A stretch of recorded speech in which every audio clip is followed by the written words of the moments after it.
Hello, কেমন আছেন সবাই? আজ জাল দিয়ে আমাদের পুকুরের মাছ ধরা হচ্ছে। তাজা মাছের স্বাদই আলাদা।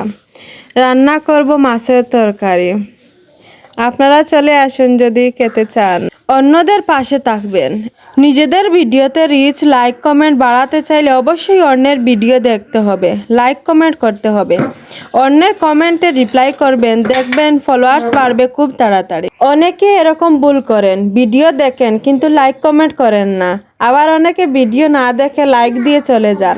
আবার অনেকে ভিডিও না দেখে উল্টাপাল্টা কমেন্ট করেন, এতে নিজেদের ক্ষতি হচ্ছে। ফেসবুক সব দেখতে পাচ্ছে, এরকম ভুল কেউ করবেন না। এবার মাছগুলো নৌকা থেকে নামাবো। আমি আর আকি এগুলো ধরছি। খাই বা না খাই, মাছগুলো দেখতে খুব ভালো লাগে। মাছগুলো বেশি বড় হয়নি, এগুলো অনেক বড় হতো। আকি এখান থেকে একটা মাছ নিয়ে চলে গেল। ভালো থাকেন, সুস্থ থাকেন, আবারও আসছি নতুন রান্নার ভিডিও নিয়ে।